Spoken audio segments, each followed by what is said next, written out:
오늘 은혜 받으실 말씀은 누가복음 15장 25절에서 30절까지 말씀입니다. 누가복음 15장 25절에서 30절까지 말씀을 다 같이 봉독하겠습니다.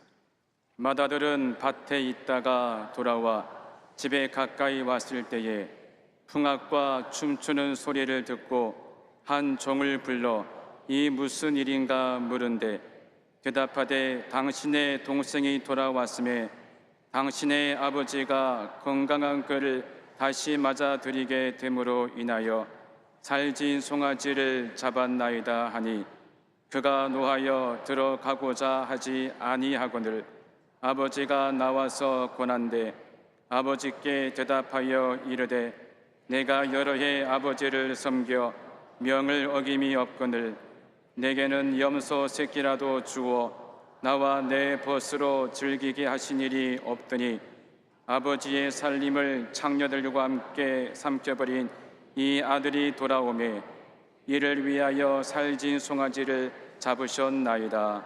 아멘. 귀한 찬양을 감사드립니다. 인사 나누겠습니다. 오늘은 참으로 좋은 날입니다. 우리 모두에게 좋은 일이 일어납니다. 사랑의 하나님, 이 예배를 기뻐 받아주시고 주님의 은혜가 우리 모두에게 충만히 임하게 하여 주옵소서. 예수님의 이름으로 기도드립니다. 아멘. 사랑하는 자여 내 영혼이 잘된 같이 내가 범사에 잘되고 강건하기를 내가 간구하노라.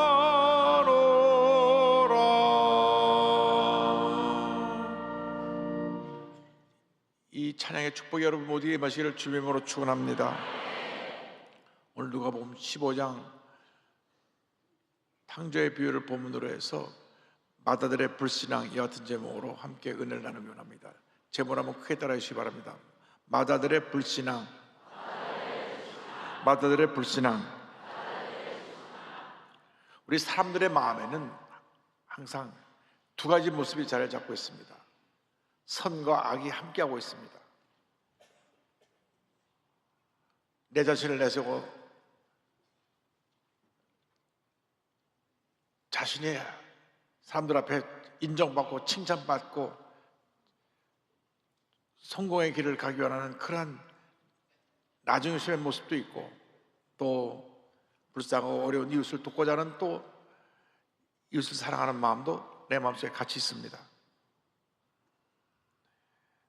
영국의 유명한 작가인 A.J. 크로닌이 1941년에 천국의 열쇠라고 하는 책을 썼습니다. 이 천국의 열쇠는 이 책이 3년 뒤에 그레고리 팩이라고 하는 유명한 배우가 주연이 돼서 영화로도 만들어졌습니다. 주인공이 두 사람 나옵니다. 치셔미라고 하는 주인공하고 안셀모라고 하는 주인공이 나오는데 같은 동네에서 자란 친구입니다. 신학교도 같이 가서 같이 졸업을 했는데 둘이 성격이 반대입니다. 치셔미는 겸손하고 소박하고 좀 내성적이고 마음은 열려있지만 자기 드러내는 거 좋아하지 않고 정말 거짓과 타협하지 않고 진실되게 사역을 잘 감당한 주의종이 됐습니다. 그래서 중국에 선교사로 가갖고 중국 시골에서 40년 동안 사역하면서 뭐 큰 업적을 남긴 건 아니지만 그 사람들을 변화시키고 그래서 사역을 마치고 돌아와서 그 쓸쓸하게 은퇴를 했는데, 안셀모는 사교적이고 정치적이고 추세지향적에서 막 승승장구해서 높은 위치까지 올라가게 됩니다. 치움과 정반대의 삶을 살았던 사람입니다. 그래서 이 책에서 말하고 있는 것은 과연 천국의 열쇠를 누가 소유했을까? 세상에서 박수갈채를 받고 막 높은 위치까지 올라간 안셀모가 받았느냐, 아니면 아무도 알아주지 않는 중국 시골에서 평생 선교생을 40년 동안 하다가 은퇴한 치셔미 가졌는가? 그것에 대한 질문을 우리 스스로에게 하면서 그 책을 읽는 것입니다. 근데 우리 삶 속에는 이가 두 가지 모습이 다 있습니다. 어떻게든 내가 출세하려고 하고 나 자신을 드러내려고 하는 세상적인 야망이 있고, 또 한편으로는 불의와 타협하지 않고 불쌍하고 어려운 사람을 돕고자 하는 그러한 진실된 마음도 있습니다. 그런데 많은 사람들이 이렇게 세상적으로 잘 되는 것을 추구합니다. 성공을 위해서 수단과 방법을 가리지 아니하고 사람들에게 피해를 입히면서까지 자기 유익을 위해서 애쓰는 사람들이 꽤 있습니다. 누가복음 15장을 보면 집을 나갔다가 돌아온 아들의 이야기가 그 내용이 핵심인 것 같지만 그 또 하나의 그 이야기 속에 남겨진 얘기가 집은 나가지 않고 집에서 모든 일을 다 돌보고 있지만 그 마음이 이미 아버지의 몸부터 떠나서 또 다른 탕자의 모습으로 살고 있는 맏아들이 있습니다. 오늘은 특별히 맏아들에 대해서 함께 생각하기 원합니다. 그는 남을 판단하는 인생이었습니다.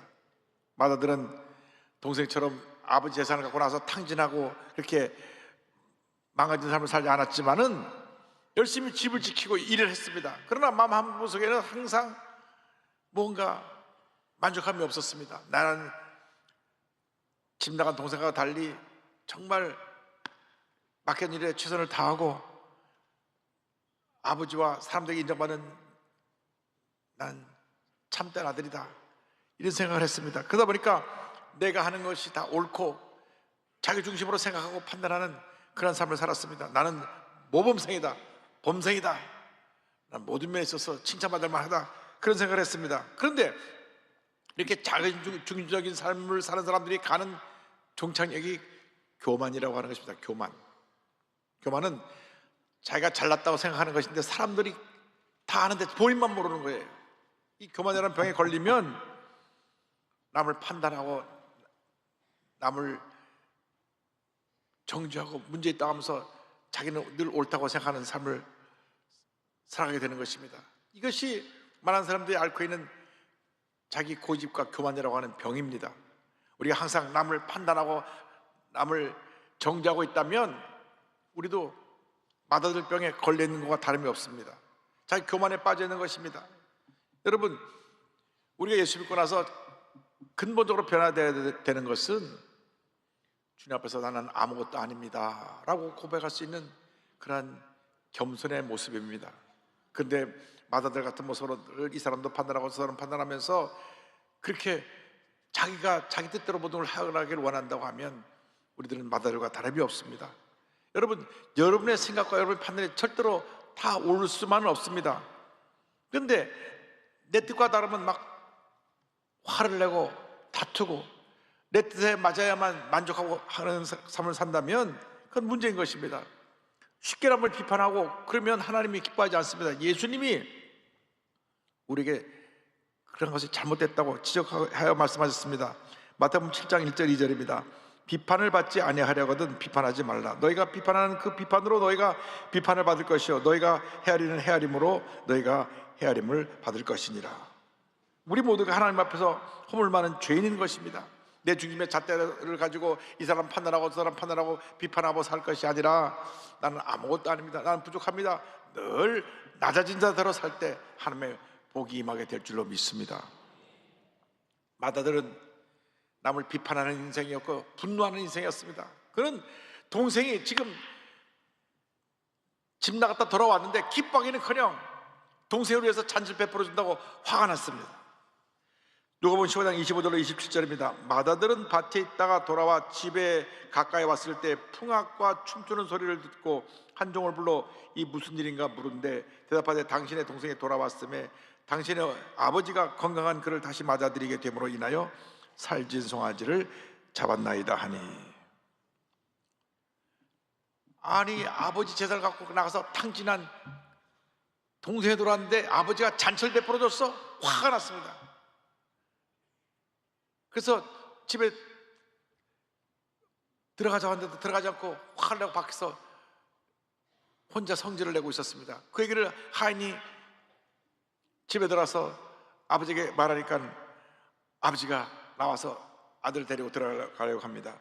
누가복음 15장 28절에 그가 노하여 들어가고자 하지 아니하거늘 아버지가 나와서 권한대, 성경은 말씀합니다. 그는 인정에는 하나도 없고 일과 자신밖에 모르는 이기주의적인 사람이었습니다. 그런데 그는 이런 현재 돌아온 아들에 대한 아버지의 처사에 대해서 항의했습니다. 15장 30절입니다. 아버지의 살림을 창녀들과 함께 삼켜버린 이 아들이 돌아오매 이를 위하여 살진 송아지를 잡으셨나이다. 그런 아버지의 처사에 심히 못마땅해서 말한 것입니다. 아버지의 재산을 가지고 나와서 탕진하고 돌아온 불효자식에 대해 어떻게 아버지가 송아지를 잡아 잔치를 할 수가 있습니까? 아버지가 대들었습니다. 어쩌면 우리는 알게 모르게 맏아들 같은 모습으로 살지 않았나 모르겠습니다. 내 마음에 맞지 않으면 늘 화를 내고 자기 뜻대로 모든 걸 되어지기를 원하는 그러한 고집불통이 아니었는지, 쉽게 화를 잘 내고 남과 다툰 그런 모습이 아니었는지, 그렇게 될 경우에 늘 부모하고도 갈등이 생기고 부부끼리도 자아가 강한 사람은 밤낮 싸웁니다. 아침에도 싸우고 저녁에도 싸우고 또 그러면서 또 살아요. 밤낮 싸우면서 살아요.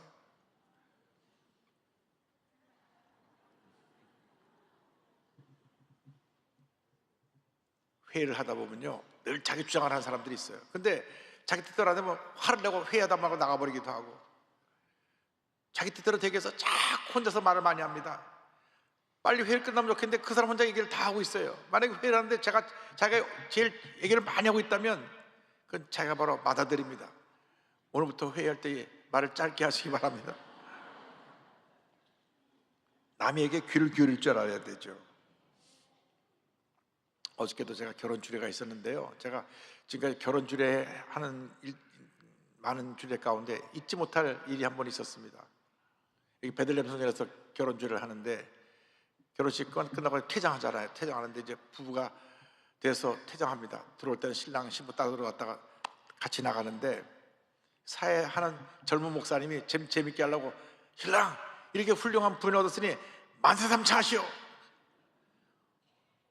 근데 보통 그러면 만세 세 번 하고 나가거든요. 이 사람 칵 째려보더라고.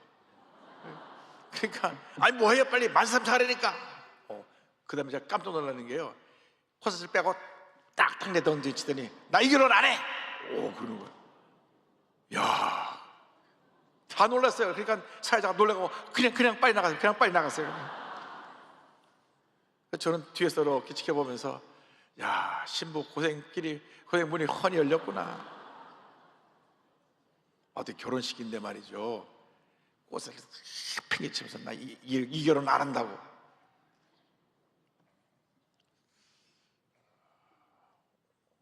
오늘 그 설교를 혹시 그분이 들었다면 회개하고 부인한테 싹싹 비시기 바랍니다. 동정이라는 것은 함께 느낀다고 하는 것입니다. 상대편을 이해하고 배려하는 마음을 가져야 됩니다. 그래야 문제가 없습니다. 제가 서점에 가서 책을 많이 사는데 책 제목 때문에 산 책이 있어요. 그 책 제목이 당신이 옳답니다. 상대편 입장으로 생각하면 문제가 없습니다. 다 내 입장이니까 내 주장대로 하다 보니까 문제가 생겨나는 것입니다. 맏아들은 자기 생각만 했어요. 그리고 아버지의 사랑에 도전합니다. 15장 29절에 이렇게 아버지께 대들었습니다. 아버지께 대답하여 이르되 내가 여러 해 아버지를 섬겨 명을 어김이 없거늘 내게는 염소 새끼라도 주어 나와 벗으러 즐기게 하시니 없더니. 내가 화를 내는 건 당연합니다. 내가 이렇게 정말 아버지를 위해서 일을 했는데, 나는 친구들하고 왔을 때 염소 새끼 한 마리 안 잡아주더니 집 나가서 방탕한 삶을 살고 온 동생이 돌아오니까 잔치를 베풀어 줍니까? 자기 정당화를 하면서 대들었습니다. 내가 화내는 건 당연하게 화내는 겁니다. 왜? 나는 잘못한 거 좋고 저 녀석이 잘못했는데 왜 저 녀석 편을 들어줍니까? 이런 얘기입니다. 맏아들은 지금까지 자기가 받고 누린 축복에 대한 감사는 없고 그냥 원망과 불평만 가득 쌓여가지고 아버지에게 소리를 지르고 대들었던 것입니다. 그는 무엇보다도 아버지에 대한 부정적 자상을 갖고 있었어요. 아버지는 참 인자하시고 사랑이 많은 아버지신데, 사랑 많으신 부자 아버지를 염소 새끼 하나 안 주시는 인색한 분으로 그런 생각을 했습니다. 많은 사람들이 자기중적인 사고를 갖고 살다 보니까 남을 쉽게 판단합니다. 교회를 오래 다니는 사람들이 은혜가 떨어지고 그러고 나서 예배를 드릴 때는 앉아서 남만 판단하고 있는 것입니다. 열심히 남 통성기도 하는데 옆에 사람 기도 듣고 앉아가지고 아이고 이 사람 믿음 바로 서야지 안 됐구만. 누가 또 기도하자고 가만히 있으면 기도도 안 하고 저 사람 저렇게 신앙생활 해서 되겠나. 자기도 기도 안 하고 있으면 옆에 사람 뭐라 그러고 있어요. 뭐 교회 학교에 예배드리는데 선생님이 목사님 대표기도 끝나니까 손을 들고 이 애가 눈 뜨고 있다고 말했던 거 똑같아요. 자기도 눈 떠놓고선. 남을 판단하고 남에 대해서 뭐라고 하는 사람들은 자기가 문제가 있는 사람들입니다. 여러분, 문제가 남에게 있는 게 아니라 나에게 있습니다. 이 나 중심적인 신앙생활의 모습을 버려야 됩니다. 이 교만, 고집 버려야 됩니다. 하나님 앞에서 나를 살펴보고 내가 뭐 잘못한 것이 없는가 늘 회개하며 바로 서기를 노력할 때 하나님의 은혜가 임하는 것입니다. 믿음의 주 언제까지 예수님을 바라보고 나가야 되는 것입니다. 예수님 말씀하십니다. 마태복음 11장 19절입니다. 나는 마음이 온유하고 겸손하니 나의 멍에를 메고 내게 배우라. 그리하면 너의 마음이 쉼을 얻으리니.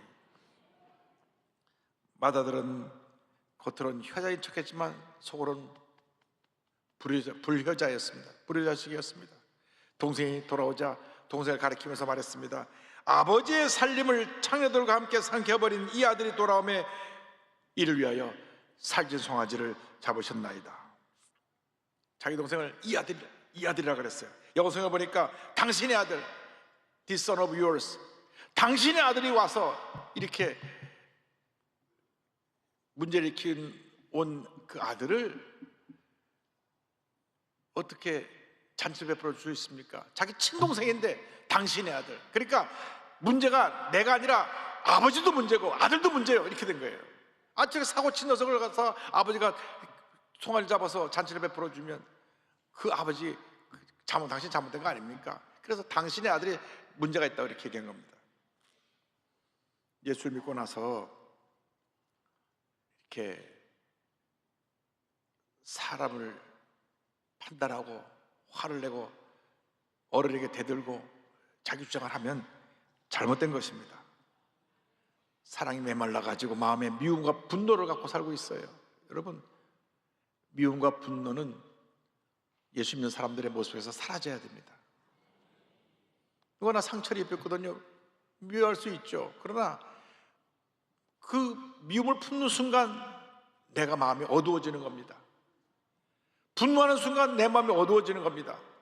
내가 기뻐해야 내 마음에 하나님의 은혜와 사랑이 넘쳐나지, 내가 분노하고 미우고 다투고 싸우는 동안에는 은혜가 떠나는 것입니다. 교회에서도 마찬가지입니다. 끼리끼리 모여가지고 우리 마음에 맞는 교회를 만들자. 천만의 말씀이 우리들의 마음에 맞는 교회가 아니라 하나님의 마음에 맞는 하나님의 교회를 세워야죠. 하나님이 기뻐하시는 교회는 하나님의 마음에 맞는 예수 그리스도 중심의 교회가 바로 하나님이 기뻐하시는 교회인 것입니다. 이 교회 머리는 예수님이시고 우리는 예수님의 몸입니다. 이 교회를 통해서 예수님만이 높임 받으시고 우리가 예수님이 존귀하게 되셔서 예수님을 알려야 되는 것인데, 내 마음에 맞는 교회를 만들겠습니다, 이런 사람들이 교회를 문제를 일으키고 교회를 갈라나가고 큰 어려움을 끼치게 되는 것입니다. 여러분, 이 교회는 주님만이 홀로 높임 받으시고 존귀함을 받으셔야 합니다. 우리의 대장은 예수님이세요. 저는 심부름꾼의 대표고 앞장서 제가 주님 심부름을 하는 사람이지 내가 칭찬받고 박수 받을 그럴 위치에 있는 사람이 아닙니다. 이 교회는 주님이 존귀함을 받으시고 높임을 받는 교회인 것입니다. 그래서 나라고 하는 인간의 고집과 교만의 잣대를 내려놓고 이제는 예수님 중심의 교회가 되어서 서로 사랑하고 용서하며 살아야 되는 것입니다. 교회에서 내 뜻을 펴려고 하면 안 됩니다. 주님의 뜻이 이루어져야 되는 것입니다. 자꾸 모여서 회의를 해가지고 문제를 일으키는 것은 그거는 잘못된 모습입니다. 교회는 기도를 열심히 해야지 회의를 열심히 하는 것이 교회가 아닙니다. 회의를 많이 하면 회의가 생겨요. 기도를 많이 해야 됩니다. 기도를 많이 해야 돼요. 그래야 교회가 살아 움직이는 것입니다. 교회 부흥의 비결은 사랑과 용서입니다. 예수님께서 마지막 만찬 자리에서 간곡히 부탁하셨습니다. 요한복음 13장 34절입니다. 새 계명을 너희에게 주려니 서로 사랑하라. 내가 너희를 사랑한 것 같이 너희도 서로 사랑하라. 오늘 이 시간에 마다들과 같았던 나의 모든 잘못된 모습을 다 내려놓게 되기를 바랍니다. 남을 판단하고 정죄하고 문제를 있다고 문제점을 들춰내고 약점을 공격하던 그러한 모습에서 이제는 주님, 나도 똑같은 죄인입니다. 주님 용서하여 주옵소서. 우리 상처 입은 사람을 품어주고 용서하고 주님의 사랑으로 하나 되는 귀한 역사가 있기를 간절히 소원합니다.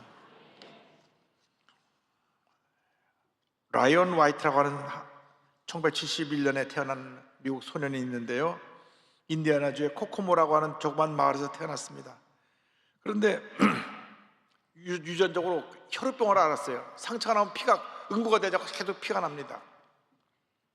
그래서 중학교 때 그가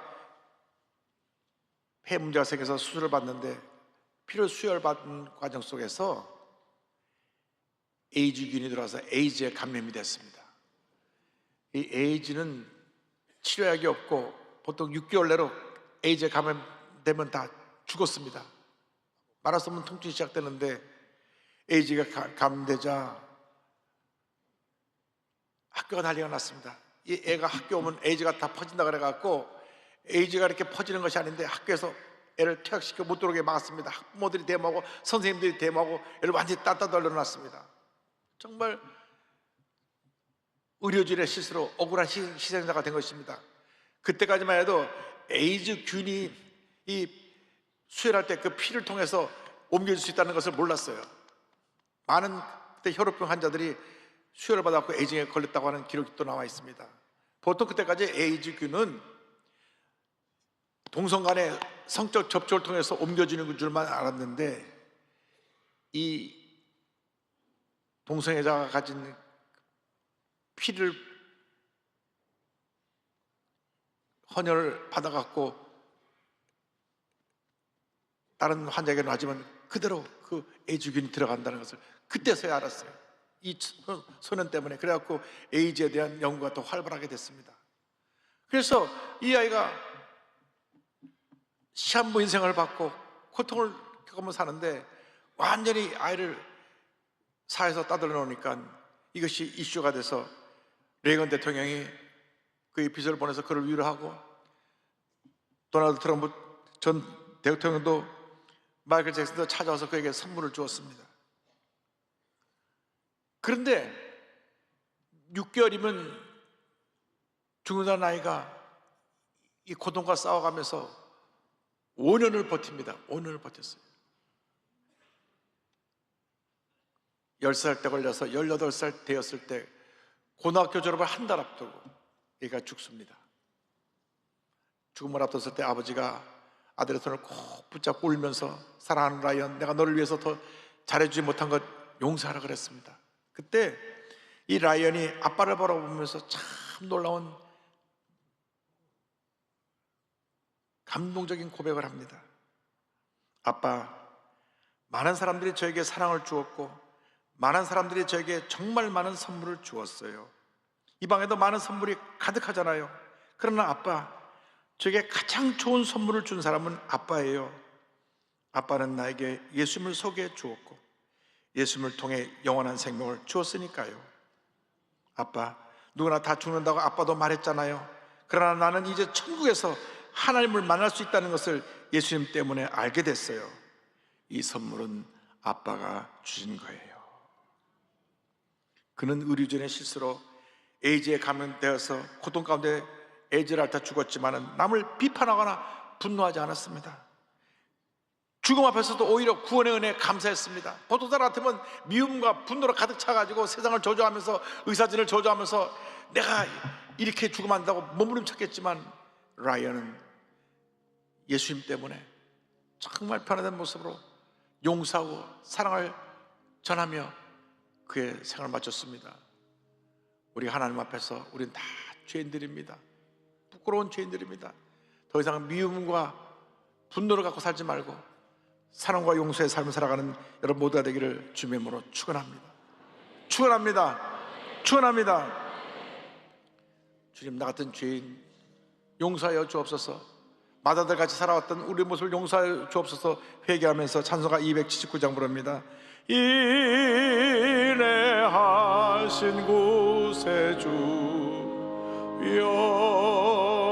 내가 비오니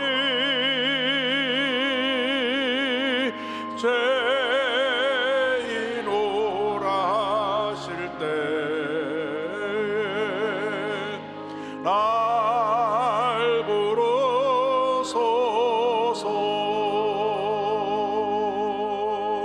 주여 주여 내가 비오니 죄인 오라 하실 때에 날 부르소서.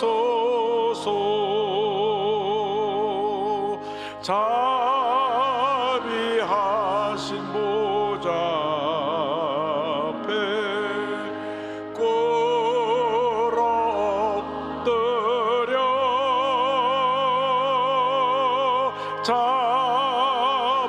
자복하고 회개하니 믿음 주소서. 주여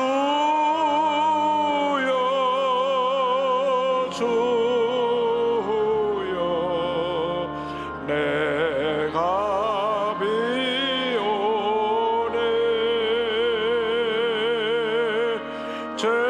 죄인 오라 하실 때에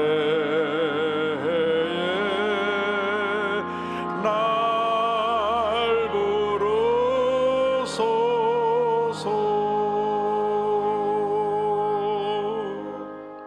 여러분, 마다들 같은 우리들의 모습을 회개하고 어린 소년이지만 사랑과 용서의 삶을 살다 돌아간 우리 라이언처럼 이제부터 사랑과 용서를 실천하며 살아가는 여러분 모두 되기를 주님의 이름으로 축원합니다. 기도하겠습니다. 사랑과 은혜와 자비가 무한하신 하나님 아버지, 우리는 늘 마다들처럼 남을 판단하고 정죄하고 대들고 화내고 그렇게 부끄러운 삶을 살았습니다. 우리의 삶에 예수님만 높임을 받아야 되는데 내 자신이 예수님보다 더 높아지고 내 자신을 드러냈던 우리들의 모습을 용서하여 주시고 오늘 이후로 우리의 삶이 사랑과 용서의 삶으로 변화되어지게 하여 주옵소서. 예수님의 이름으로 기도 올리옵나이다. 아멘. 아픈 자리에 손을 꽂고 문자손을 갖고 오시면 가슴에 손을 꽂고 기도합니다. 사랑과 은혜와 자비가 무한하신 하나님 아버지, 믿음으로 손을 꽂고 기도하오니 안수하여 주시옵소서. 나사렛 예수 그리스도의 이름으로 명하노니 모든 질병은 묶음을 놓고 떠나갈지어다. 모든 문제는 묶음을 놓고 떠나갈지어다. 심한 두통, 불면증, 우울증, 노쇠제, 각종 전신 질환은 물러갈지어다. 눈과 코, 입과 목의 질병은 떠나갈지어다. 어깨, 척추, 허리, 관절의 병이 물러갈지어다. 심장병, 위장병이 떠나갈지어다. 고혈압, 당뇨가 물러갈지어다. 악성 종양과 암은 떠나가라. 피부병, 난치병, 불임증은 물러갈지어다. 온몸이 아픈 것은 이 시간 취함을 받을지어다. 기도 제목이 응답될지어다. 자녀들에게 하나님의 은혜가 임할지어다. 대학을 가기 원하는 학생들에게 대학의 문이 열릴지어다. 직장, 사업, 범사에 주님의 축복이 임할지어다. 기도하고 구한 것은 받은 줄로 믿어라. 감사하고 예수님의 이름으로 기도 올리옵나이다. 아멘. 지금은 우리의 구세주 예수 그리스도의 무한하신 은혜와 하나님 아버지의 크고 넓으신 사랑과 성령의 감동감화 인도교통 충만하게 하심이 마다들의 신앙을 버리고 아버지의 마음으로 살아가기로 결심한 주님의 귀한 백성들 위해 지금부터 영원토록 함께 있을지어다. 아멘.